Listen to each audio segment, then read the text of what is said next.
Oke, kita mulai dengan sedikit mundur dulu ya. Jadi kuliah kita adalah arsitektur komputer lanjut gitu ya. Tapi kita mundur dulu. Kita mundur ke arsitektur komputer dulu ya. Cerita tentang bits and byte ya. Jadi kita lihat ininya dulu ya. Oke, kita sistem bilangan dulu. Ini menyamakan perception. Sebagian besar atau semuanya mungkin sudah paham tentang bilangan biner dan seterusnya. Cuma ini memang untuk menyamakan persepsi dulu ya. Yang pertama adalah begini. Manusia kita ini, sebentar ya, saya minta beberapa teman Anda untuk saya jadikan, jadikan co-host ya. Sorry, supaya kalau nanti ada yang masuk, tolong di accept ya. Co-host. Saya random aja, saya urut dari sini. Ya, oke ya. Nanti kalau ada co-host, jadi ada 3 orang yang saya jadikan co-host. Jadi kalau ada yang telat, tolong di-accept ya. Oke, baik. Nah kita balik lagi. Manusia sebagai manusia terbiasa dengan bilangan berbasis 10. Mungkin alasannya karena jari kita 10 ya. Kalau kita ketemu alien yang jarinya 3, mungkin basisnya 6 ya, bukan 10 ya. Jadi ini basisnya adalah 10. Berarti kita punya nomor dari 0 sampai 9 ya, 0, 1, 2, 3, 4, 5, 6, 7, 8, 9 ya. Setelah 9 ya 10 ya, 10, 11, 12 sampai 19. Setelah itu 20 dan seterusnya. Jadi kalau kita biasa counting ya, berhitung, maka kita berhitung mulai dari 0 sampai 9 dan seterusnya. Kenapa? Ya karena angka kita ini berasal dari tangan kita ya. Nah, maka bagi kita natural untuk untuk menyatakan ini dalam kehidupan kita sehari-hari. Berapa beli berapa? 3 gitu ya. Ya, berapa beli baksonya? 7 mangkok katakan ya. Jadi gitu ya. Jadi langsung ya, oke. Nah, tetapi secara itu natural bagi manusia, tetapi tidak menatural bagi komputer. Itu kita lihat ya, itulah sebabnya kita agak kesulitan ya. Bahkan sebetulnya kalau kita bicara tentang numbering angka-angka, itu nanti kita akan ada kesulitan merepresentasikan bilangan ya sebetulnya. Bilangan yang kita sebut bilangan floating point ya, bilangan real itu juga susah karena tidak exact gitu ya. Jadi kalau di dalam financial transaction itu sebetulnya representasinya adalah dalam bentuk integer ya, bukan dalam bentuk floating point ya. Karena nanti ada pembulatan itu susah ya. Ya. Jadi kalau rupiah misalnya diimplementasikan dengan dalam bentuk integer, tapi uang terkecilnya adalah sen misalnya. Oke, ya sudah integernya sampai sen, di bawah itu 0 aja, jadi integer ya. Nah, terus bagaimana kalau kita menuliskan lagi di dalam scientific notation pun kita masih menggunakan base 10 ya. Ini karena kebiasaan aja, misalnya 1,5213 kali 10 pangkat 4. Nah, ini juga kita harus hati-hati ya dalam hal menuliskan notasi ini, karena notasi orang Indonesia dengan notasi orang Barat beda ya. Kalau orang Indonesia koma itu ditulisnya dengan koma, kalau orang Barat dengan titik ya, point. Jadi yang ini 1,5 ya, 1,5 ya. Bukan 15.213 ya. Jadi ini yang menjadi masalah kalau kita berkomunikasi dengan pihak lain ya. Ini jadi perlu jadi perhatian ya. Jadi ini hal yang penting. Ada banyak kasus-kasus yang karena salah miskomunikasi ya, salah komunikasi antara kita dengan pihak lain. Contoh ini penomoran. Ada lagi contoh yang metrik ya. Kalau kita menggunakan meter segala macam, kalau orang Amerika menggunakan feet ya. Jadi itu memang pound untuk berat, kalau kita kilogram gitu ya. Jadi ini memang kita harus bicara sebentar.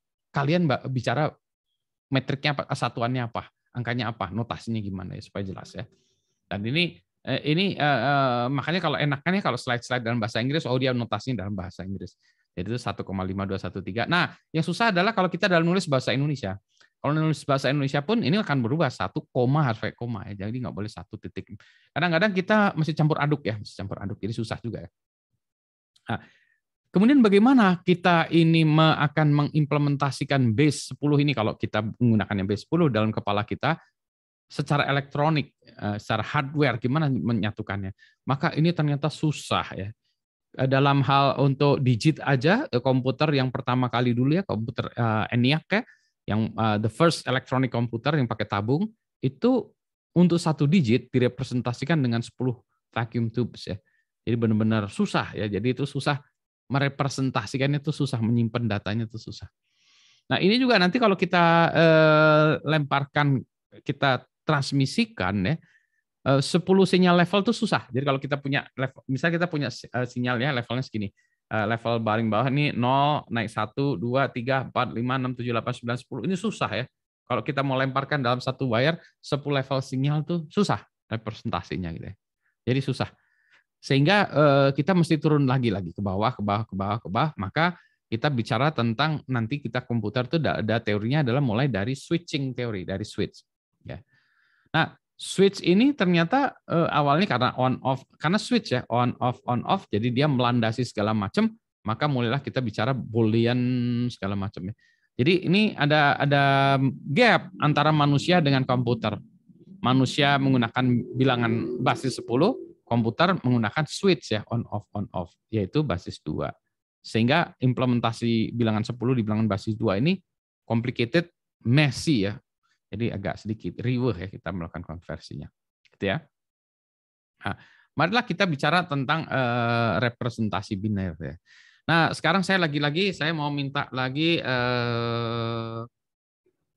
ini ya, biasa polling lagi. Bagi Anda, sebentar saya ambil lihat di sini galeri. Oke. Bagi Anda yang sudah pernah atau sudah tahu bilangan biner, heksa segala macam, jempol. Seperti enggak ini ya. Oke ya, heksa segala macam sudah ya. Oke. Oke, good. Ya, baik ya. Jadi semuanya udah paham. Saya sendiri lebih mudah bagi saya kalau memberikan representasi segala macam ya dalam bentuk heksadesimal. Ya, bagi saya lebih mudah daripada notasinya desimal. Karena saya lebih sering coding lebih ini, jadi saya kalau ngomong kadang-kadang heksadesimal ya. Di kepala saya juga heksadesimal kadang-kadang ya. Nah, jadi supaya jelasnya nanti maka ketika bentar ya, saya ambil tablet saya supaya bisa saya oret-oret ya. Bentar, saya pinggirkan dulu keyboard saya supaya bisa. Oke. Ya, jadi supaya lebih jelasnya, oke, udah ada ya, oke. Oke, naik ke atas sedikit. Nah, maka supaya kita mudahnya juga, maka ketika kita menuliskan angka, maka kita harus jelaskan ini tuh angkanya dalam basis berapa satuannya. Yang paling mudah adalah kita tuliskan di bawahnya ini. Jadi kalau kita bilang ini, nah, ini berarti bilangan yang di depannya ini adalah basis 10. Saya ambil warna merah aja. Ya. Sementara ini yang di belakang ini adalah basis 2 ya. Nah, saya tuh lebih senang kalau nulis kayak gini tuh bagi saya ini membingungkan. Saya biasanya kalau saya nulis binary itu ya, saya tulis 44 ya. Jadi ini biasanya saya pisahin dengan 44. Saya kasih spasi di sini. Jadi saya kebayang ya. Jadi ini 1, 2, 3, 4, 12, 14 bit ya, ini direpresentasikan dalam 14 bit. Cepat ya begitu. Dan ini juga biasanya saya konversikan jadi hex supaya kelihatannya. Jadi kalau di kepala kita, di kepala manusia itu 15213. Nah, di komputer itu adalah ini ya, 11001 segala macam gitu ya. Sehingga kalau kita ingin memasukkan data ini ke komputer, maka kita harus punya switch yang untuk melakukannya ini seperti ini ya. Cetek on off load gitu ya. Jadi seperti itu ya. Susah ya. Bagaimana kalau kita punya koma? Nah, ini ada macam-macam cara ini kan komanya. Oh, kalau begitu koma seperti itu tadi ya, berarti nanti kita bicara ya gimana merepresentasikan ini. 1,2 gimana? Ya, ini bilangan 10 koma. Representasi bilangan binernya adalah seperti ini. Ya, jadi terus ini berulang, menunjukkan ini berulang. Kok bisa kayak gitu, Pak? Nah, nanti kita bahas lagi ya. Tapi ini hanya sebagai ini, ingat-ingat ya. Kita sudah terbiasa yang ini ya, tapi perlu diingat ada representasi lain yang ini ya. Dan kalau kita tadi 1, misalnya gini 15213 ini sama ini kan sama aja ya. Dan notasinya itu sama ini scientific kan ya. Jadi 1,5213 kali 10 pangkat 4 ini kan sama aja gitu. Nah, representasi ininya gimana? Nah, kayak gini ya. Binernya. Ya, jadi ini. Oke ya. Jadi ini adalah representasi bagaimana merepresentasikan angka di kepala kita dengan yang di dalam komputer. Nanti kita lihat ya. Karena 0101 ini awalnya itu sebetulnya awalnya bukan dari itu semua ya. Formula itu dari switching theory, namanya switching theory.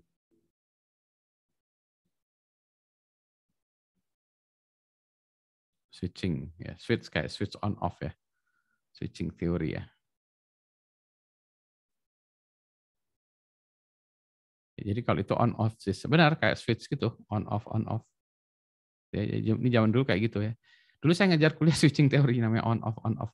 Kenapa? Karena zaman dulu itu kita hanya punya semuanya tuh analog ya, sehingga untuk buat digital pakai switch ya dulu. Ini disambungkan, ini dimatikan, nah itu switchingnya dengan switch beneran switch on off gitu.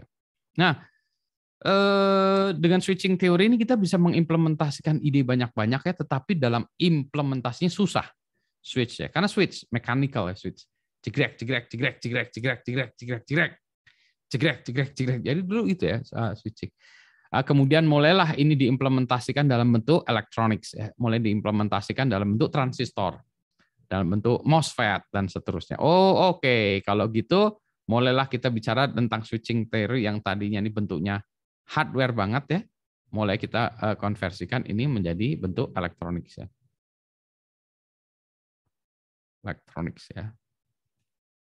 Elektronik berarti ini dulu mulai dari transistor ya. Nanti transistor mulai PNP segala macam gitu ya, terus kemudian jadi nanti MOS ya. MOSFET dan seterusnya.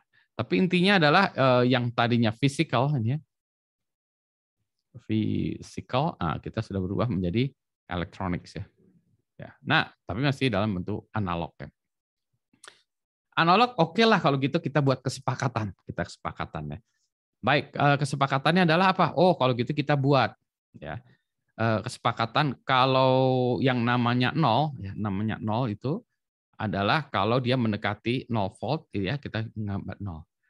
Kalau yang high ini kita anggap ya, ini 1 ini ya, adalah mendekati macam-macam.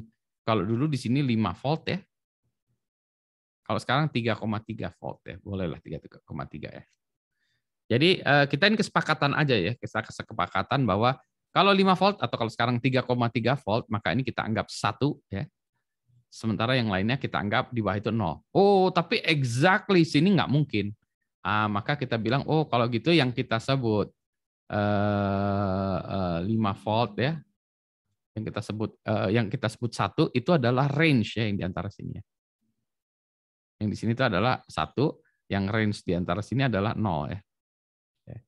Range-nya apa? Pokoknya kalau di atas 2,8 ya, dan sampai mentok ke atas, yang mana atasnya ini 3,3, itu angkat 1, yang di bawah 0,5 ke bawah ya, itu adalah 0. Yang diantaranya apa? Nah, diantaranya ini kita nggak tahu. Jadi ini kita bilang ini tuh transisi. Ya, jadi transisi dan seharusnya dia tidak boleh stay terlalu lama di sana gitu ya. Jadi ini harusnya dia switching dari 0 ke 1 atau dari 1 ke 0 itu harusnya cepat. Tapi kan itu dalam kepala kita cepat ya. Tetapi secara fisikal sebetulnya ada delay kayak ini. Jadi ini 0 berubah menjadi 1, berubah menjadi 0 itu ada delay. Ya, ada delay dan sebetulnya ada masa di mana mereka ada nggak tahu juga ya. Ya, jadi ini kita implementasinya secara elektronik demikian.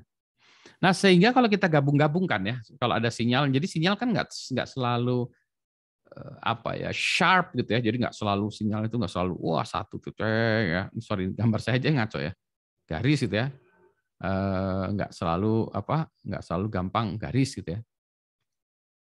Ini nggak ada garisnya, nggak bisa membuat garis ya. Sorry ya, nggak bisa membuat garis yang bagus ya tangan saya.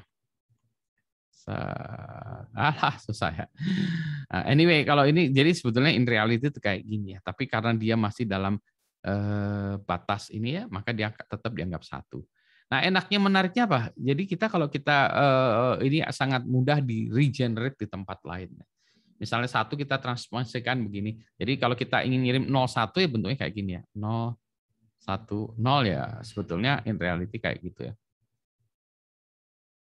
Ya. Jadi bisa diimplementasikan. Nah, diimplementasikan apapun juga selama dia membuatnya menjadi 2 ya. Yang ini base 2 ya. Selama 2, ada 2 jenis ya. Base. Jadi itulah karena disebut 2 maka disebutnya namanya binary ya. Karena biner ya 2 itu biner. Kalau 10 desimal ya karena desimal 10. Ya, deka itu 10, kalau 2 ini binary ya.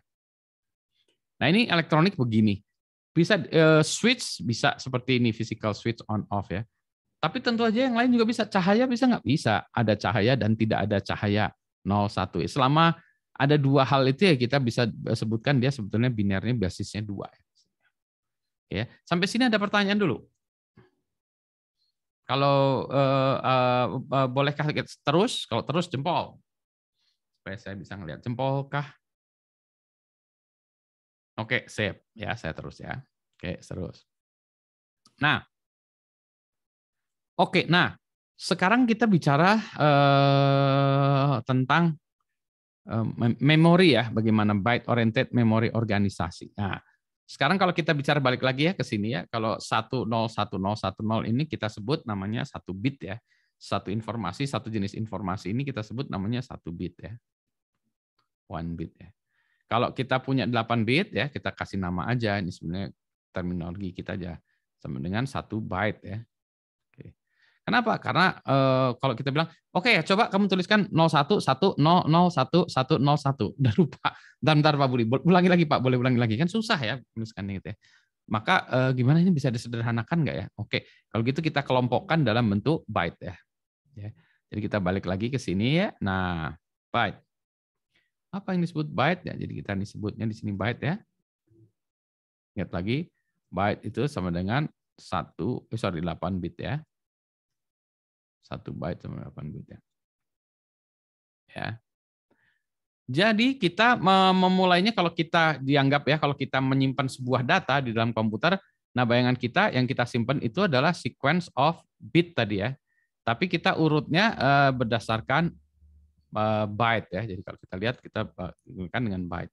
Jadi kalau kita punya data, kita taruh misalnya data pertama saya 8 bit ya, 1 byte kan. Jadi data pertama saya adalah 0 0 1 0 1 0 1 0 misal gitu ya. Itu adalah data pertama saya. Data kedua saya adalah misalnya 0 1 1 1 1 0 1 01 ini data kedua. Data ketiga dan seterusnya ya. Jadi kalau kita lihat kayak gini. Ya. Jadi di dalam kepala di dalam kepala kita tuh ini bentuknya kayak gini lah ya. Jadi kalau kita lihat nih kayak spreadsheet sebetulnya. Ya. Nah, tapi instead of 1 bit ya di sini kita untuk mempermudahnya maka di sini kita gabungkan menjadi 1 byte ya. 8 bit ya jadi. Ya. Oke ya. Nah, inilah bagaimana memori kita urutkan itu seperti ini di dalam konseptualnya. Nanti dalam sebetulnya implementasinya sih bisa planar, bisa kemana-mana ya. Tapi kalau saya dalam mikiran itu paling gampang, kita buatnya kayak spreadsheet situ ya. Di sini adalah yang ke-0, ini ke-1, ke-2, ke-3, ke-4, 5, 6, dan seterusnya ya. Address-nya kalau kita punya spreadsheet itu isinya kayak gini, memori gitu. Nah, memori ini tentu saja mulai dari 0 sampai segede-gedenya gitu ya. Tentu saja penomorannya ini juga di sini bisa pakai desimal, bisa juga di sini biner juga ya. Di sini penomorannya. Jadi ini yang kita sebut address ya. Alamatnya. Ya, ini adalah kontennya, ada value-nya ya. Value. Address dan value, address dan value ya. Ya. Nah, kalau kita sebut sebenarnya address dan value kalau dulu sangat terbatas karena jumlah memorinya kita juga terbatas ya. Physical memory itu sangat terbatas. Sekarang kita pura-puranya ininya virtual itu kita virtually big lah ya. Jadi ke bawah ini kita pura-puranya ya, kita punya satu data yang wah kebawasan itu sampai segede-gedenya unlimited ya pura-puranya. Tentu saja ini ada limitnya ya kebawasanan ya. Ya. Nah, jadi kita bilang ini memorinya ya, memorinya itu bentuknya kayak gini kira-kira gitu. Jadi very large array of bytes ya, jadi array of bytes ya. Jadi ini adalah address-nya, ini adalah value-nya gitu ya. Nah, in reality bagaimana dia diimplementasikan? Nah, ini diimplementasikan memori itu banyak macam-macam ya. Ada yang pertama namanya static RAM ya. Static RAM itu paling gampang, ini setiap setiap titik ini ya, setiap bit ini kita implementasikan dengan satu transistor misalnya. Kenapa transistor, Pak? Ya, karena kalau di dalam kita membuat chip itu ya, itu kita sangat susah membuat kapasitor. Ya. Kapasitor itu menghabiskan ruangan atau area yang sangat jauh lebih besar daripada transistor. Ya, jadi lebih mudah kita menyimpan sesuatu itu di dalam transistor. Ya, transistornya gimana? Paling gampang transistor kita gabung-gabung sehingga dia menjadi D flip-flop misalnya. D flip-flop ya. Nah, D flip-flop itu bisa kita anggap sebagai RAM ya, static RAM gitu ya. Nah, cuma dia implementasinya nanti bisa ditambahkan dengan kapasitor misalnya ya. Paling gampang kita view seperti kapasitor padahal bukan ya. Jadi static RAM bisa. Tapi ukuran static RAM itu besar ya, static RAM itu besar. Maka kita bisa menggunakan menyederhanakan static RAM menjadi dynamic RAM. Wah, nanti saya harus tunjukkan desain-desain ya static RAM sama dynamic RAM. Saya catat dulu ya to-do list saya. Untuk visualisasi ya, visualisasinya supaya nanti next class kita bisa bedakan visualisasi static RAM dan dynamic RAM itu bedanya apa ya. Visualisasi SRAM versus DRAM ya. Nanti saya buatkan gambarnya, saya cari-cari dulu ya di internet ya, yang penjelasan yang bagus untuk static RAM versus dynamic RAM ya, gimana cara visualisasinya. Oke ya, tuh gitu ya. Oke. Terus nanti gimana lagi? Oh, bisa macam-macam ya memorinya. Bisa juga kalau perlu kita taruh di dalam storage yang lebih permanen, katakanlah disk ya. Ya. Jadi ini bisa diimplementasikan dengan macam-macam cara. Nah, pembagiannya dulu kalau kita bilang ya, oh ini kalau gitu dulu kita bisa pisahkan. Ini memori ya kayak gini, satu bank of memory kita bisa gunakan ini untuk data. Jadi kita bisa buat ya satu bank of memory kita buat ini dari nol ya tadi ya. Kan kita ada 2 tadi kita bagi ya. Jadi ini ada address-nya, ini ada value-nya gitu ya. Oh, ini hanya untuk data gitu ya dulu. Jadi data kita taruh di sini. Ada lagi kita punya bank of memory ya, address sama value tadi ya, sama seperti itu. Ini untuk program ya dulu gitu bisa kita pisahkan ya program. Ada lagi memori, jadi memorinya itu kita set khusus untuk itu. Problemnya apa? Problemnya ya kadang-kadang programnya nggak gede ya, misalnya programnya cuma segini gitu ya. Maka ini ada memori-memori yang ya sayang sekali ya tidak digunakan untuk apa-apa gitu ya. Jadi gitu ya awalnya gitu. Tapi paling gampang mengimplementasikan gitu ya. Nah, maka ini sekarang mulai digabung. Kalau gitu program sama data itu dicampur aja, kita kasih batas. Ya, jadi kita punya satu memori yang gede ya kayak gini deh. Misalnya kita kasih batas, ini di atas sana itu adalah data, di bawah sini adalah program misalnya ya. Sini program, di atas sana data misalnya gitu ya. Apapun batasnya bisa kita buat gitu juga ya. Kita batasin aja. Jadi enaknya Pak, kita tinggal buat satu gelondongan memori aja gede, jadi secara hardware kita buat gede, nanti si softwarenya yang memeriksa sampai batas sekian itu data, kalau penuh ya nggak boleh. Ini ya. Itu bisa seperti itu ya. Jadi bisa ini. Tapi ya jeleknya apa? Program kita bisa ngubah datanya di sini, datanya ini juga kalau kebanyakan ya nabrak programnya kan, habis datanya misalnya batasnya sampai segini. Tapi kita misalnya membuat programnya itu tanpa proteksi gitu ya, misalnya datanya sampai 7 ya. Yang ke-8 ini harusnya program, wah dihajar aja. Jadi programnya juga clobbered ya, jadi istilahnya program bisa ngacak-ngacak data juga bisa ngacak-ngacak program ya. Jadi gitu ya. Jadi jadi acau ya.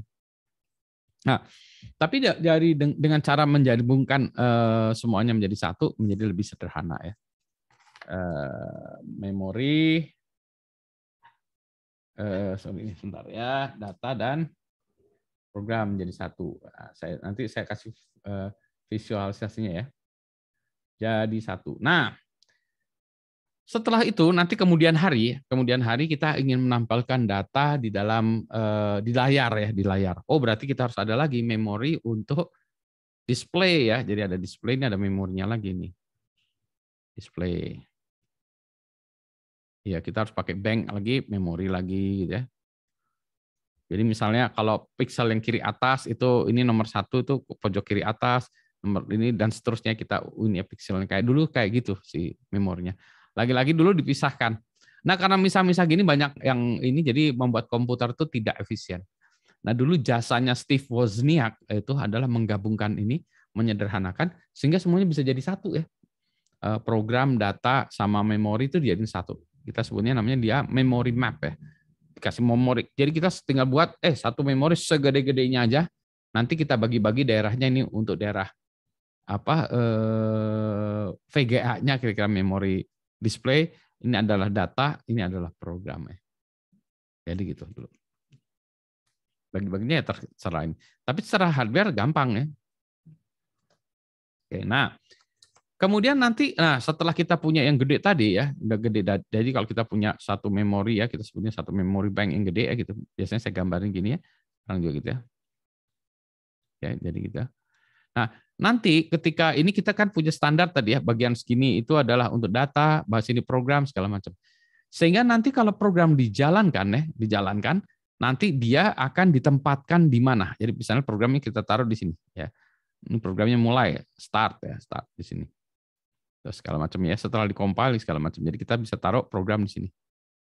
Programnya. Nah, ini program ini ya, nanti kita bisa bilang ke prosesornya, Mbak, sekarang kamu mulai jalanin program yang mulai dari address-nya nih, address 1 ya. Bisa situ ya. Tapi kan programnya berarti bisa relocatable ya, programnya bisa ditaruh di mana aja, bisa pindah di sini, bisa di sana, bisa di sini. Kecuali kalau di sini ada branch-nya ya, ada jam, misalnya jamnya exact number ya, jam ke address sekian. Nah, kalau dipindahin ke tempat lain jadi kacak-kadut ya. Jadi kalau di hard coded kan soal jam ke memori address sekian, dia tidak relocatable. Jadi dia harus dipasang di komputer yang di memori bagian ini terus gitu ya. Nah, jadi nanti di kemudian hari, wah ini nggak bisa gitu. Kalau ini memorinya butuh banyak ya, ini programnya saya taruh di bawah aja. Ya. Jadi jamnya jangan jam spesifik address, tapi jam relatif ya. Misalnya lompat 7 instruksi gitu ya. Nah, nanti taruh di bawah pun bisa. Karena dia lompat 7 instruksi, bukan lompat ke address yang sekian. Gitu ya. Gimana kalau ini lagi? Oh, bisa juga nih nanti kita memvisualkan ada beberapa komputer dalam sistem komputer kita, jadi virtual space gitu ya. Jadi kita bilang, oh ini memori yang gede kita bagi-bagi menjadi beberapa bagian. Gitu ya. Sehingga bisa di-share. Nah kalau gede lagi, jadi kita bilang sebenarnya memorinya ini unlimited. Kalau yang sisanya lagi misalnya misalnya kita ya virtually kita bisa punya memori banyak. Misalnya 1 terabyte ya memori kita, misalnya 1 terabyte ya, 1 terabyte ya memori kita. ITB. Padahal kita memori fisiknya itu sebetulnya hanya misalnya berapa? Misalnya katakanlah 20 GB ya. Nah, jadi gimana caranya? Ya berarti kita bilang yang di load adalah 20 GB lagi, yang ini kita simpan di disk dulu ya. Jadi ini taruh di memori, yang ini taruh di disk ya. Ketika nanti dibutuhkan, dia bilang, wah ini lewat sebelah ini. Oke, kalau gitu ini disimpan ke dalam memori, ya. Di dalam ke RAM, maka yang ini saya masukkan ke disk gitu ya. Dan seterusnya. Nah, itu yang kita sebut namanya swapping ya. Kita tukar ya, swap. Yang ada di memori ke disk, yang disk ke memori. Tapi kita seolah-olah kita punya memori yang gede banget. Yang mana sebenarnya physically kita cuma punya, misalnya cuma punya 8 GB ya, 8 GB gitu. Tapi kita punya program yang isinya 20 GB, gimana jalaninnya? Bisa juga kita pura-pura dulu ya 8 GB itu kita ambil, kita paging nanti ya, nanti ditaruh ini. Tapi dengan cara begini lamanya luar biasa karena proses mengeluarkan ini dari memori ke disk ya, dari disk balik lagi ke memori, nanti balik lagi dan seterusnya kan prosesnya lama. Tapi bisa jalan ya, dari pilihannya gini. Ini bisa jalan nggak? Bisa lama, tapi lamanya berapa lama? Seminggu. Oke. Kalau nggak digituin gimana? Saya harus mikir lagi desain algoritma segala macam. Berapa lama desain algoritmanya? Sebulan. Ya udah. Oh, ya mendingan yang tadi aja lu jebretin aja lah, nge-swapping seminggu deh. Daripada harus di redesign sampai butuh waktu sebulan gitu. Jadi ya. Jadi inilah konsep virtual ya, virtual memory ya. Nah, kembali lagi ya, ini saya mau skip aja ya, kita encoding mulai dari desimal ya, kita ada yang biasa, yang bilangan manusia yang desimal ini ya. Kemudian kita ini kan kepada biner ya. Kemudian dari biner kita konversikan kepada heksadesimal ya. Yang ini yang paling Anda udah pasti ngerti ya, bilangannya 8 bit. 8 bit, maka kalau kita bagi dua, saya senang saya bagi dua supaya kelihatan. Kadang-kadang suka jalan deh. Nah, karena ini adalah 1 byte ya. Byte ya, sorry. Ini 8 bit, nibble, 1 nibble ya. Nah, maka di sini kita bisa merepresentasikan ya. Ini kalau 000 semua ini secara desimal adalah 0 ya ini. Kalau 11 secara desimal adalah 255 gitu ya. Ya 112555 ya. 255 sorry ya. Ya, nah. Sekarang kalau kita lihat ya, kalau dari 0 sampai 111 ya. Jadi kalau 0 ya, binernya 0 sampai 111 itu ini kan ya. Jadi range-nya antara heksadesimal 0 sampai F. Nah, saya potong ini 4 digit ini kemudian saya konversikan menjadi heksadesimal. Sehingga daripada nulisnya kayak gini, saya lebih mudah menuliskannya adalah 0, yang ini adalah F ya, 4 digit, ini F ya. Jadi FF saya ngeliatnya 4 digit karena saya konversikan dari sini ya. Gampangnya gitu ya. Ya, jadi kalau saya lebih mudah merepresentasikan kepada 0x ya, ini misalnya FE, atau sebetulnya bisa juga saya tulis FE base 16 gitu ya. Ini kalau dalam desimal berapa? Ayo, desimal. Ayo, berapa? Karena saya mikirnya sebagai komputer, saya udah cepet ya. Berapa kalau dalam desimal FE? Paling gampang, FF berapa FF? Kalau FF, desimalnya berapa FF? Ayo. 255, Pak. 255, berarti ini kan 1 dari 255 ya, kurangi 1 kan ya? Iya, Pak. Jadi dia 254 ya. Jadi ini cepet, ini 254. Kenapa? Karena FF 255 kurangi 1, 254 ya, ini 254 ya. Jadi di kepala saya tuh kayak gitu cepat sekali gitu ya. Kalau ini berapa? Nah ini. Berapa nih heksanya?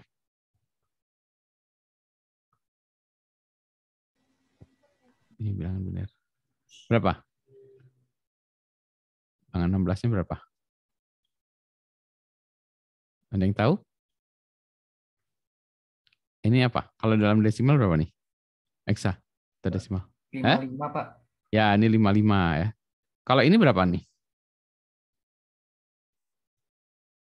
Ini bilangannya 2. Kalau dalam heksa apa? AA. AA. Perhatikan kalau saya ini kenapa? Karena saya sering aja ngeflip bit ya. Jadi kalau flip bit ini semuanya berubah. Yaitu jadi 155 1 AA. Ini karena kalau dulu kita mau nge-wipe disk ya, kita write-nya itu ubah. Nah, karena sering aja ya, jadi kita bisa dengan cepat ya. Karena memorinya itu kayak kita berkomunikasi ya. Karena kita lebih sering berkomunikasi dengan desimal, maka kita cepat sekali mengenali desimal. Kalau kita sering programming, maka lebih mudah berkomunikasi atau lebih sering berkomunikasi dengan heksadesimal. Gitu kan ya? Nah. Ya. Nah, heksadesimal bisa kita tuliskan dalam bentuk tadi ya, misalnya kita bentuk misalnya AA 16 gitu ya. Oh, berarti itu. Tapi kita bisa juga tulisannya dengan 0x ya, AA. Ini 0x itu untuk mengindikasikan bahwa bilangan di belakang ini adalah bilangan heksadesimal ya. Dan lowercase sama uppercase nggak masalah. Jadi ini sama nih. 0x di depan itu cuma mengindikasikan bahwa ini belakang ini bilangan heksadesimal. Nah, coba kalau ini kita buatkan menjadi biner. Apa coba? Sebentar ya saya lihat. Kalau yang ini gimana jadi biner yang ini? Nah, caranya gimana? Dari kiri aja. Yuk, kita berapa? F adalah F kalau dalam biner apa? 1111. Oke, 1111A. 1010. 1010. 1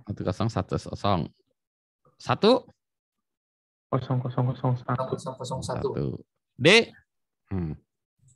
D 1101. Hah? 1101. 1101 ya, D. Ntar bersihin dulu. Ya, biar kelihatan sini. Apalagi 3 0011. 7 0111. B. 1011. Nah, gitu ya.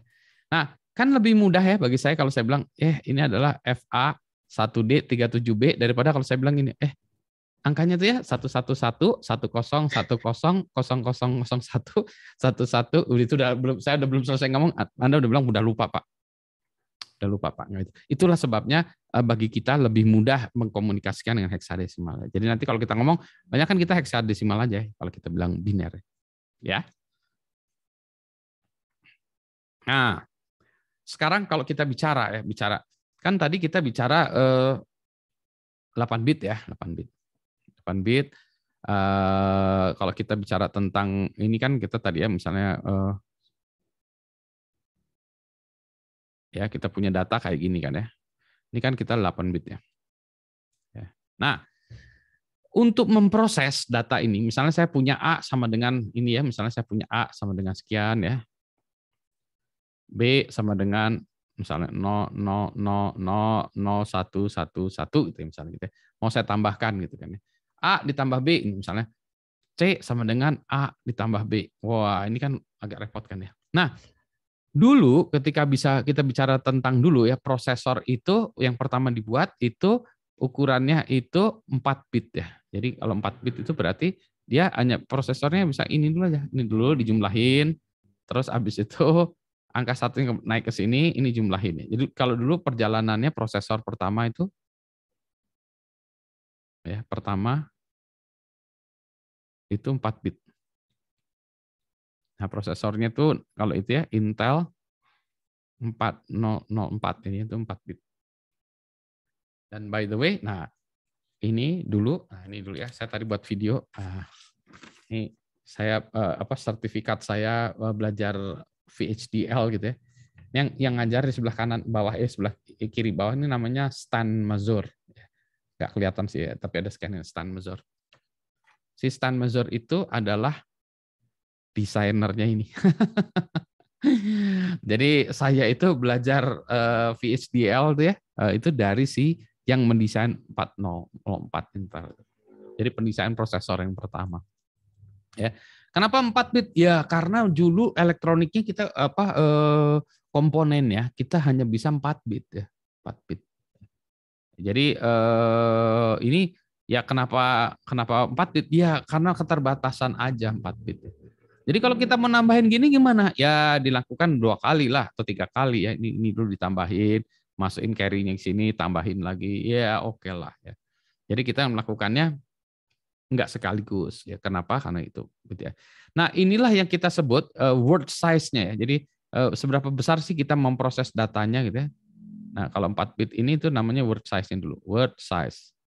Ya, word size-nya 4 bit. Oke. Ya. Nah, dalam perjalanannya 4 bit ini nggak cukup, maka orang membuat ini prosesornya makin lama meningkat menjadi 8 bit ya. Prosesor yang mulai masuk akal tuh 8 bit. 4 bit itu masih sedikit sehingga dia hanya bisa dipakai untuk kalkulator lah segala macam ya. Belum bisa general purpose komputer. 8 bit akhirnya sudah bisa membuat general purpose komputer. Ini waktu zamannya Z80 ya, Z80 itu prosesor-prosesornya itu 6502 ini yang dipakai untuk Apple II ya. Apple II ini Apple II itu terus dan 6800 ya ini Motorola segala macam. Nah, ini semuanya adalah prosesor yang 8 bit ya. Maka dengan 8 bit kita sudah bisa membuat sebuah sistem yang cukup bagus lah 8 bit ya. 8 bit. Teknologi berkembang lagi, maka 8 bit berubah menjadi naik lagi ya. Biasanya naiknya itu karena komputer ya, kelipatan 2, karena itu shift left tambah 1 lagi, tambah 1 bit lagi itu nambah ya. Jadi sekarang menjadi 16 bit ya.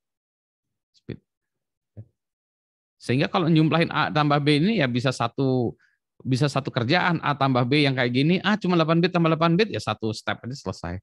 Atau bahkan dia bilang, ini mah terlalu cemen. Ada lagi nggak sekalian yang bisa kita kerjain gitu ya. Jadi dia bisa ngerjain C tambah D, oke sekalian aja lah gitu kita tambahin ya. Karena dia bisa mengerjakan dalam satu saat dia bisa memproses 8 bit data, kalau ini 16 bit data, dan seterusnya sekarang mulai meningkat lagi, nah 32 bit itu udah common. Bahkan, nah sekarang ini nih lihat aja nih ya, slide-nya ini dulu bilang high-end systems are 64 bits ya. High-end system. Sekarang 64 bit ini bukan high-end system ya. Laptop kita aja udah 64 bit ya sekarang ya. Sekarang udah 64 bit. Wah, luar biasa udah 64 bit ya. Laptop kita. Belum lagi komputer-komputer yang special purpose ya kayak PlayStation segala macam itu jumlah prosesornya bitnya diperpanjang. Itu adalah dalam upaya kita untuk mempercepat processing-nya. Jadi kalau memproses data itu ya kalau secara prosesor kita bisa percepat clock-nya, kita cepetin clock-nya atau word size-nya kita lebarkan ya, makin lebar. Nah, kalau kita cuma punya 4 bit ya, misalnya balik lagi kita 4 bit tadi ya. Misalnya kita cuma punya 4 bit ya. Jadi kalau kita cuma 4 bit, maka 2 pangkat 4 itu berapa ya? 16 ya. 16. Jadi addressnya cuma 16. Jadi kita cuma punya memori yang addressnya, wah kalau kita punya lebih banyak lagi gimana? Wah ini cuma dia 16 ya, 16. Berarti kita punya block of machine, ini 16 bit. 2 pangkat 4, 16. Not interesting ya. Gitu ya. Karena nggak begitu bagus. Ya nggak bisa apa-apalah. Makanya dulu itu nggak menarik, hanya bisa pakai untuk kalkulator. Ketika bitnya sudah meningkat, bitnya sudah menjadi 2 pangkat 8, mulai menarik 2 pangkat 8. 8 bit. Maka dia bisa 256 address ya. Oke. Kalau gitu kita bisa buat satu bank 256. Kita buat memori bank berikutnya 256. Bank berikutnya lagi 256. Bisa kelihatan 256. Mulailah gitu ya. Naik lagi. Ini juga masih kekecilan dulu 8 bit. Nah, untuk aplikasi-aplikasi sederhana seperti sensor untuk monitoring temperatur segala macam 8 bit masih tetap cukup ya, nggak perlu hebat-hebat amat. Maka kita mulai meningkat lagi dari situ menjadi 16, 2 pangkat 16. Langsung lihat lagi ya. Kalau itu nanti 2 pangkat terusnya ya. Akhirnya kalau 2 pangkat 32 itu maka address-nya menjadi lebih gede ya. Bisa lebih gede ya.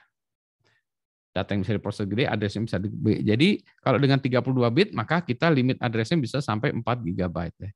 Pada zamannya 4 GB itu cukup besar. Saya masih ingat kalau waktu handphone awal ya, handphone awal itu memorinya cuma kilobyte. Ya. Makanya phone book-nya itu cuma bisa sampai 100 ya. 100 orang. Di atas 100 orang nggak bisa. Gitu ya. Kenapa? Karena memorinya terbatas. Ya. Begitu sistemnya kita gunakan yang lebih besar, maka memorinya bisa 4 GB. Ya. Gigabytes ya, udah itu. Digedein lagi. Nah, kalau kita udah sampai 64 bit sekarang gitu ya. Potentially kita bisa punya address ya, address memori yang segede gini ya. Secara angkanya aja ya, angkanya bisa gini. Bahwa ini reality bisa disupport oleh hardware-nya itu lain soal ya, tapi kita secara teori kita sekarang bisa mengadres karena kita punya 64 kombinasi bit address-nya dan datanya, maka kita punya address yang ya theoretically bisa banyak ya. Sehingga sekarang dengan adanya dengan adanya prosesor yang 32 bit, 64 bit, maka kita mendesain sistemnya juga menjadi lebih bebas ya, tidak constraint lagi, tergantung kita ya. Kalau dulu tergantung, maka kita bisa bereksperimen dengan format-format data yang berbeda-beda ya. Jadi ini kenapa machine words ini menarik sekarang ya. Nah, ya. Nah, sekarang kita bicara tentang bagaimana menyimpan data ya, menyimpan data. Maka kalau kita lihat datanya itu kan, kalau kita lihat ya, misalnya sebelah kanan nih address, biasanya kalau saya nulisnya addressnya sebelah kiri, address gitu ya. Ini kalau ini dengan cara Arab ya, mulai dari kanan ke kiri ya. Jadi di sini address ya, mulai dari 0 terus sampai ke bawah gitu ya. Nah, setiap address ini dia punya data. Nah, tadi ya di sini adalah 8 bit ya, yang kita taruh di satu memori. Jadi address 000 itu di sini akan memuat 8 bit ya. 8 bit data, apapun 8 bit data ya. Address 1 8 bit. Jadi kalau RAM itu bentuknya kayak gini ya sebetulnya, physicalnya kayak gini. Oke. Nah, tentu saja kalau kita di ini kan 8 bit 8 bit 8 bit, kalau kita bicara tentang dia memprosesnya 32 bit. Oh, berarti sekarang satu chunk data, satu word itu ya adalah 4 bytes kan ya, 32 bagi 8 4 bytes. Jadi kalau kita nyimpen data, maka kita nggak mikirnya nggak gini lagi. Tapi kalau kita nyimpen data ya, maka yang kebayang oleh kita satu blok data, satu data. Misalnya saya pengen nyimpen huruf Budi gitu ya.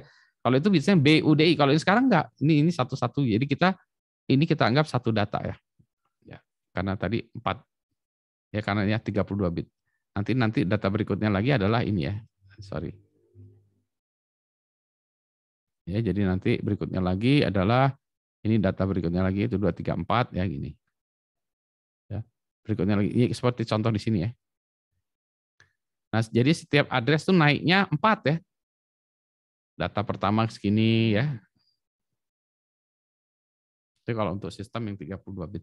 Kalau sistem yang 8 bit ya berarti dia satu chunk data ya, satu word ya, satu data yang kita proses tuh adalah sekian ya. 64 bagi 8 8 bit ya. Jadi addressnya 0, terus data yang berikutnya ya. Jadi kalau yang ini adalah misalnya saya pakai yang ini ya. Maka yang ini ya, yaitu adalah ini ya, sekali bicara kita segini memori yang kepake ya. Ya. Ini apa sih maksudnya Pak? Nah, nanti kalau kita nyimpen data, misalnya Anda pengen menyimpan data Budi ya. Anda ingin menyimpan data Budi ya. B U D I. Ya. Gimana cara menyimpan data ini? Nah, ini kita harus lihat dulu ke ASCII-nya, representasinya. B itu kalau kita lihat ASCII-nya tuh 65 kalau nggak salah. Ya. Berapa lagi saya lupa ya, nanti kita lihat representasi. Jadi kalau kita ingin ini kan berarti 65 harus kita taruh di sini ya. 65 B U saya lupa lagi berapa ya. D C berarti C 16. D berarti 17 ya. Saya lupa berapa lagi. Jadi B nanti U ini berapa saya lupa ya. Nanti di sini lagi D. I ya. D itu 17 ya. Gimana cara kita menyimpan 17 di dalam ini? Kalau kita bicara tentang 32 bit ya. Nanti kita lihat ya. Nah, berarti gimana caranya? Nah, kalau kita lihat komputer-komputer sekarang ya, sekarang ini ketika slide ini dibuat ya. Jadi kalau kita memproses data, kan kita tadi ya, ini kita bilang word size ya, word size untuk sekali proses tuh data itu ukurannya berapa ya? Maka sekarang kita bicara tentang programming. Kalau kita programming dalam bahasa C gitu ya, yang kita sebut integer ya, integer bilangan bulat itu, dia membutuhkan data berapa byte? Nah, kita bilang kalau di Compact Alpha itu 32 byte. 44 bytes ya, jadi 4 bytes ya. Di sini tipikal ini 4 bytes sama biasanya, tapi nanti lihat di bawah beda ya, 4 bytes ya.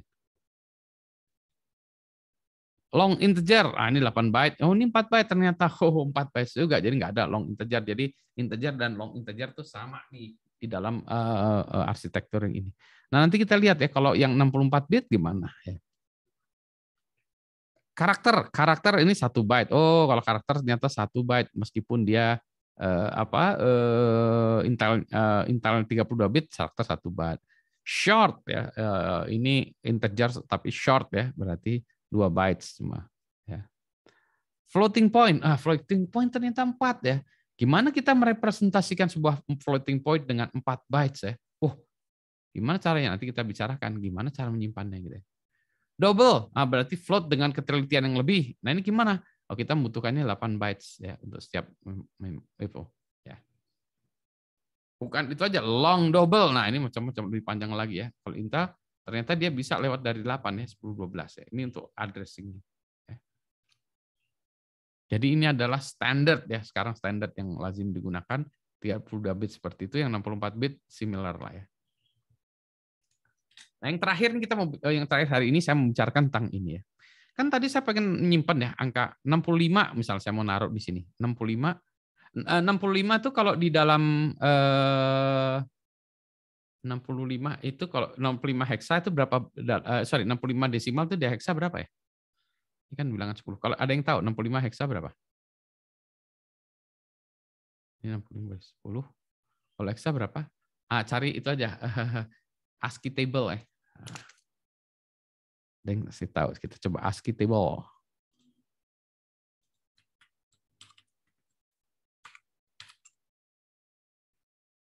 ASCII table. Ya, coba saya share ini. Ya, ASCII table. Tadi kan saya B itu salah. A itu 65, B 66 salah. Berarti B 66, heksanya 42 ya, heksanya 42. Oke, kalau gitu salah saya tadi. Kita share lagi. Ya, berarti 6. Ini bukan 65, 66 ya. 66, sorry, 66. 66 ya, ini 66. Atau kalau dalam heksadesimal 42 ya. Heksadesimal 42 dengan 16 ya. Nah, gimana kita meletakkan 42? 42 ini kalau kita lihat kan ya, 42 heksa 2 ya. 42 16 ya. Berarti kalau kita dalam benar 4-nya adalah 0 1 ya. 0 0 2 0 0 1 0 gitu kan ya. Benar kan ya? Benar kan ya? 1 byte ya. Oke ya. Nah, ini semuanya ini akan kita masukkan ke dalam sini ya. Oke ya. Nah, kebetulan ini 1 byte cukup ya. 1 ini. Kalau nanti kita punya data yang besar, misalnya datanya bukan 1 byte ya, bukan ini, tapi datanya banyak. Oke. Katakanlah berapa? Kalau kita lihat tadi ya, integer itu bisa 4 bytes ya. Jadi sebetulnya kalau dia taruh 4 bytes kan barusan ya integer. Kalau saya taruh 65 tadi, nah saya pikirannya taruhnya di sini 65 ya. Ini saya masukkan di sini. Betulkah demikian? Nah, sebentar dulu. Kalau komputer saya kan komputer 32 bit, setiap data itu saya taruh dalam chunk 32 bit gitu ya. Jadi ini bisa kita taruh 32-nya di sini ya. 42 ditaruh di sini. Bisa juga 42-nya ditaruh di sini. Tapi di sini 00 00000042 atau 42 0000. Nah, ternyata ini adalah masalah selera. Itu yang kita sebut namanya big endian dan long endian. Contoh saya ingin menyimpan angka ya dalam heksa atau yang saya simpan angkanya ini. Ya, kasih ganti warna merah dulu. Biar kelihatan. Ya. Nah, misalnya saya ingin naruh angka ini ya dalam heksadesimal ya. 0, 1, 2, 3, 4, 5, 6, 7. Ini heksadesimal ya, bukan desimal ya. Saya taruh di address 100 ya. 100 heksa juga. Jadi di sinilah ya. Gimana saya menuliskan ini? Nah, ada yang macam-macam. Ini kan kita tadi ya, kalau kita lihat di dalam ini kan ini 1 byte, 1 byte, 1 byte ya kan ada 4 bytes ya. 4 bytes ya. Nah, ngurutnya gimana? Nah, kalau yang big endian ya, big endian itu ditaruhnya seperti ini. 1 2 3 4 5 6 7. Kalau little endian dia naruhnya gini. 01 2 3 4 5 6 7 dia naruhnya gini. Ya, di dalam memorinya gitu. Nah, ini yang kita sebut big endian ya. Jadi apa maksudnya? Yang n itu yang ininya ya, big endian ya. Yang satu little endian ya. Jadi kalau big endian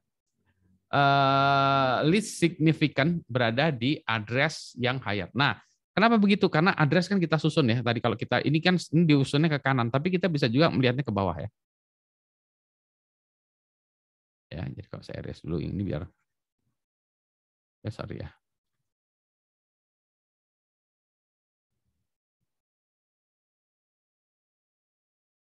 Kalau saya lebih senang lihatnya gini sih. Paling gampang bisa address value. Misalnya ini address nomor berapa, ini address ya di 0x100 ya.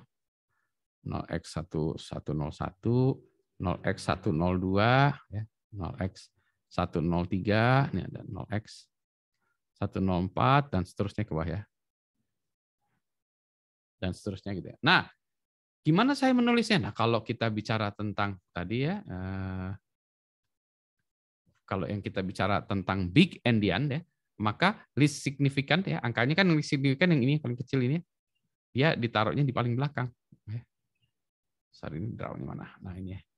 Jadi kita bilang ini isinya gini, 01, 23, 45, 67 ya. Jadi kita bilang yang kalau di big endian ya, LSB-nya itu di terakhir, yang memorinya paling tinggi ini, address-nya ini kan 103 ya, highest higher address ya ini. Ya. Least significant itu yang terakhir ya. Ini least significant gitu. Kalau little endian nggak gitu, dia bilang kita bacanya nggak gitu. Kita kalau little endian nggak gitu, Pak Budi nggak gitu. Ini kita delete ya. Oke, ini jadi isinya nggak gitu ya. Nah, kita balik ya. Kalau yang little endian itu little endian bahwa kita mulainya dari 01, 23, 45, 67. Gitu. Ditaruh di memorinya beda. Caranya naruhnya di memorinya beda. Ada pertanyaan? Ini masing-masing punya pro dan kontranya sih. Silahkan, ada pertanyaan kah? Izin tanya Pak, Ya. kelebihan dan kekurangan dari big dan little endian itu apa ya? Nah, nanti ya nanti itu. Tapi intinya gini. Ini kalau saya menurut saya ini masalah mazhab aja. Mazhab tuh susah kalau bilang mazhab ya. Saya lebih sukanya kayak gini. Ya nanti ya cara implementasinya beda aja gitu ya. Tapi sebetulnya menurut saya sama aja sih ini. Semua aja ya. Ini cuma cara mengimplementasikan jadi beda. Oh ya, ini cuma supaya tahu aja. Terus yang kedua, nah biasanya kalau orang-orang itu kan ingin membuat sesuatu yang beda supaya bisa dipatenkan idenya dulu kalau dulu ya. Jadi ini juga caranya yang beda aja sih. Tapi ini cara yang beda aja sih untuk ini kan. Nanti ada addressing juga gini. Ini addressing ya, misalnya addressnya udah habis nih kayak gini. Oh, ada orang yang bilang lagi kalau gitu ini addressnya ada address, ada satu lagi segmen. Kayak bank aja deh. Jadi mungkin satu bank ya. Nanti ada satu lagi bank, kita mulai lagi addressnya dari mulai 00 lagi ya. Jadi kita bisa switch yang ini dengan ini sehingga kita bisa double the space ya dengan adanya bank tadi. Nah, ini juga adalah masalah strategi-strategi. Dulu Intel juga kayak gitu ngadressinnya. Ya. Jadi kita cuma bicara ini ya. Nah, itu teorinya ya. Nah, nanti kita coba ini ya, kita coba nanti kita ini nanti PR-nya adalah begini. Nanti PR-nya adalah Anda suruh lihat ya. Ya.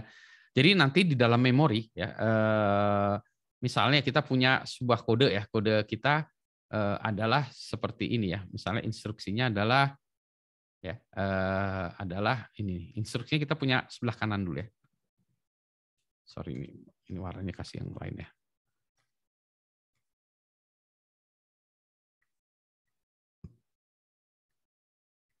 Jadi kita punya ini ya.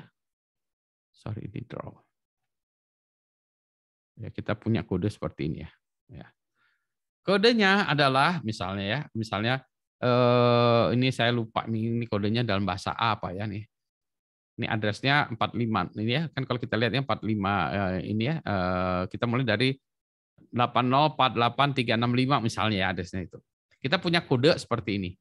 EBX misalnya ya EBX itu adalah misalnya direpresentasikan dengan saya lupa ya. Ini kayaknya ini EBX ini ya. Terus add itu adalah add EBX itu adalah ini ya. Nah, sekarang kita mau nulis ya. Saya ingin menambahkan angka dengan 12 AB ya. Jadi saya ingin menambahkan add 12 AB dengan EBX. Jadi kita punya satu register, kemudian kita menambahkan bilangan 0x ya 12 AB. Ya ingin kita tambahkan. Nah, gimana cara nulisnya di dalam memorinya? Dalam memorinya. Nah, 12 AB itu tadi bisa kita tulis ya. 12 AB ini kan baru 2 bytes ya. Sementara integer kita kan 4 bytes ya. Maka penulisannya satu chunk data itu harus 4 bytes ya. Jadi kalau 4 bytes gimana? Ya kita tambahin 0 aja ya. Jadi datanya itu sebetulnya yang in reality gini tuh. Ya, kalau angka kecil kan tambahin 0 di depannya aja kan ya. Jadi angkanya sebetulnya gini kan ya. Yang mau kita simpan di dalam memori ya. Oke, kalau gitu nyimpennya gimana? Nah, nyimpennya tadi ada yang 000 ini terus atau ini ya atau 00. Gimana cara nyimpennya? Nah, ini adalah salah satu cara contoh untuk menyimpannya di dalam memori. Ini kayak gini. Ya, jadi di dalam memori dia disimpannya kayak gini. Kan kita tadi mau nambahin 012. Kenapa kok ini AB-nya yang di depan ya? Berarti kalau kayak gini, ini apa? A big endian atau little endian? Ayo. Little, Pak. Little, Pak. Little ya, little endian. Nah, jadi pertanyaannya adalah gini, pakai komputer Anda ya. Anda coba membuat ya, ini apa? Program dalam bahasa C ya. Something like this lah ya. Ini contohnya kan tadi udah saya kasih ya. Sebenarnya kita pengen tahu ini kalau kita compile ya, nanti di dalam memorinya tuh kayak gimana.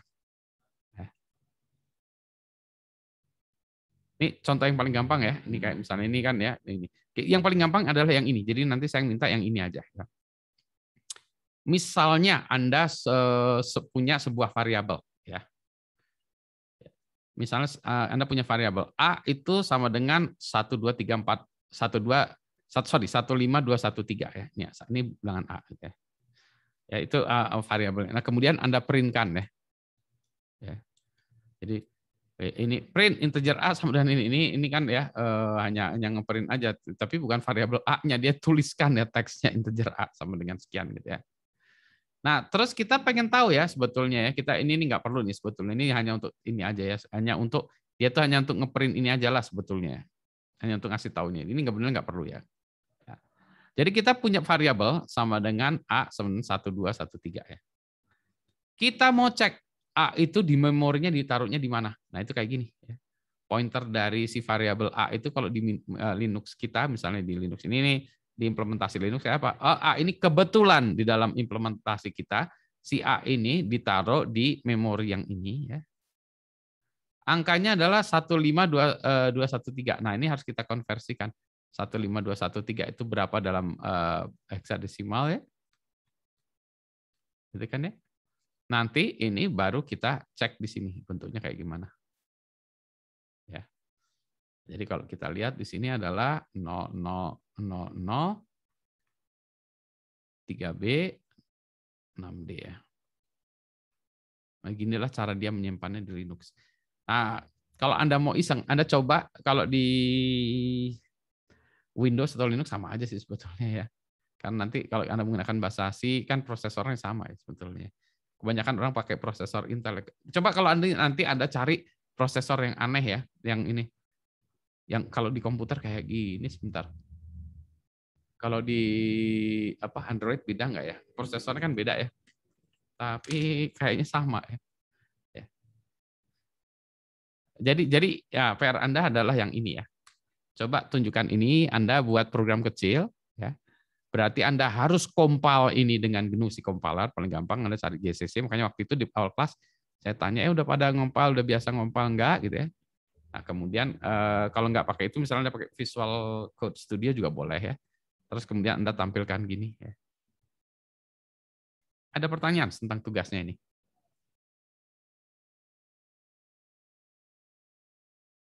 Ya. Nah, ini juga cuma itu ya. Nanti yang lainnya juga sebetulnya seperti itu ya. Bagaimana kalau sekarang A kayak gini ya, B itu minus, kalau bilangan minus gimana ya? Terus kalau long integer gimana? Nah, nanti kita bisa lihat ya beda-beda ya implementasinya. Ini kebetulan ini slide-nya lama ya. Jadi ini slide lama, ini adalah Linux di Alpha, ini Alpha itu adalah DEC Alpha. Ini prosesornya namanya DEC Alpha. Ya. Ini Sun A, ini prosesornya prosesor Sun Microsystem ya, prosesornya Sun Spark. Gitu ya. Sehingga nanti bisa kelihatan ya kalau di Linux kayak gini, Alpha kayak gini, di Sun itu prosesornya beda ya.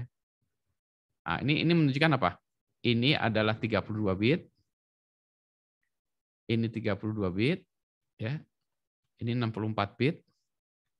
Oke, kelihatan gitu ya. Nah, yang ini big endian ya. Tadi ya benar ya. Salah. 3 bit ya benar, ini big endian ya. Yang ini little endian ya.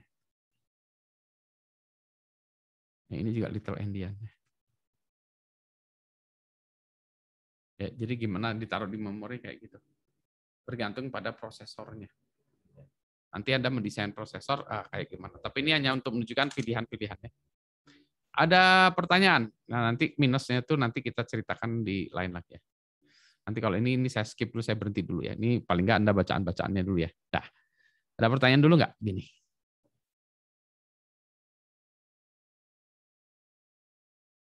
Tidak ada. Nah, Mau tanya Pak, silakan, Adik. angkanya bebas atau gimana? Angkanya bebas, angkanya bebas. Ini tuh supaya Anda bisa ngecek aja. Kalau angkanya kayak gini kan Anda bisa ngecek, oh iya ya, benar kayak gini. Bebas aja. Ya. Makasih Pak. Jadi kalau gini Anda bisa ngecek, oh ini kata di buku nih 6D, 3B, segala macamnya kita bisa lihat di memorinya benar nggak. Ya. Tapi nanti Anda iseng boleh lah ya. Nanti kalau Anda iseng kasih angka yang gede sekalian ya. Bentuknya kayak apa gitu. Ada lagi? Belum ada ya. Nah, kalau belum ada, saya stop dulu ininya ya, stop ini dulu recordingnya, saya stop dulu. Ya.